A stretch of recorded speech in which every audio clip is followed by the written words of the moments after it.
तर आज मला सुट्टी होती म्हणून मी बाहेर गेलो होतो. म्हणलं आज बाहेर फिरून पण घ्यावं आणि व्हिडिओ पण शूट करावा कारण 2-3 दिवस झालेत व्हिडिओ टाकून. तर बाहेर जाताना मी सगळ्यांना सांगायचो, की आमचं महाराष्ट्र असं आहे, महाराष्ट्र चांगला आहे, प्रत्येक गोष्ट आहे महाराष्ट्रात हे ते. तर आज मला एक बातमी ऐकायला भेटली जी मी पुरंदर तालुक्यामध्ये राहतो आणि बातमी भोर तालुक्यामधल्या नसरापूर गावची आहे. तर 4 वर्षाच्या मुलीवर तिथं अत्याचार केला आहे एका 65 वर्षाच्या माणसाने.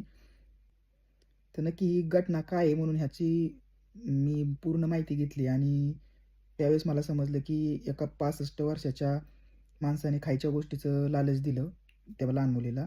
तिला गोशाळेमध्ये अ, घेऊन जाऊन तिच्यावर अत्याचार केला आणि दगडाने तिला असं मारून टाकलं. तर ही घटना मी ज्या दिवशी व्हिडिओ सोडली त्याच दिवशी 1 मेलाच घडली. ही मला मी अपडेट नव्हतो. 2-3 दिवस मला काम जास्त होतं त्यामुळं मला ही गोष्ट आज कळली. तर 1 मेला ती मुलगी तिच्या आजीकडे आली होती राहायला. तर ह्या दिवशी ती अशी बाहेर फिरत असताना काहीतरी ही गोष्ट घडली. CCTVच्या फुटेजमधून 1.5 तासाच्या आतमध्ये पोलिसांनी त्यांचं काम केलं, त्याला पकडलं. अ, ते 65 वर्षाच्या त्या व्यक्तीचं नाव भीमराव कांबळे असं काहीतरी आहे. तर त्याला त्यांनी 1.5 तासामध्ये अटक केली. तर यात सगळ्यात मोठा अ, धोका कोणी दिलाय ना, तर ह्या कायद्याने दिलाय. तर का? तर हा एक आहे ना हॅबिच्युअल डिपेंडर होता. आता हॅबिच्युअल डिपेंडर म्हणजे काय? तर अशा गोष्टी जो माणूस आहे ना, सारखं-सारखं करत असतो, त्याला हॅबिच्युअल ऑफेंडर म्हणतात. तर ह्याने काय केलं होतं, तर ह्याच्या अगोदर सुद्धा सेम अशाच 2 केस त्याच्यावरती होत्या आणि अजूनसुद्धा ते सुरू आहेत. तर हा बेलवरती बाहेर आला होता.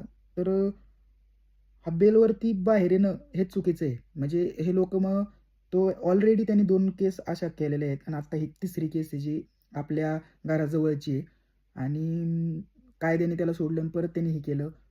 तर ह्या अशा अजून पण ह्याच्यात जर कायद्याने त्याला फक्त अटक केली आणि परत आतमध्ये जेलमध्ये ठेवलं, तर अजून अशा ज्यावेळेस तो परत बाहेर सुटेल, तर परत तो गोष्टी करणार. म्हणजे ह्या गोष्टीला कायदा प्राधान्य देतोय असा काहीतरी भाग इथं मला दिसून आला. तर ह्या गोष्टीच्या नंतरनं लोकांनी हायवे वगैरे सगळं बंद केला. त्याच्यात डेथ पेनल्टीसाठी म्हणजे फाशी देण्याची मागणी केली. भरपूर काही झालं आणि या सगळ्यात महत्त्वाची गोष्ट ही आहे, की आपला जो कायदा आहे, तो अशा लोकांना जिवंत बाहेर येऊनच का देतो? तर तिथंच त्यांना मारलं पाहिजे. तर ह्या गोष्टीचं आहे ना, मी मी आणि माझं तर इतकं डोकं हे झालंय, की मी कसं काय बोलू, काय एक्सप्लेन करू मला माहीत नाही ती. मी व्हिडिओ हा गोष्ट बाजूला ठेवली, पण इथं मला जी लोकं बोलली, ते ऐकून मी शॉक झालो होतो. त्यामुळे मी हा छोटासा एक व्हिडिओ बनवला. तर नसरापूर येथे घडलेली ही अमानुष घटना, जी संतापजनक घटना आहे, माणुसकीला काळिमा फासणारी घटना आहे. तर या निरपराध चिमुकल्यावर झालेल्या अत्याचाराचा मी तीव्र निषेध करतो आणि ह्या चिमुकलीला न्याय भेटावा एवढीच सरकारकडे मागणी करतो. जी काय आहे मारून टाका त्याला, संपवून टाका, विषय संपवा त्याचा.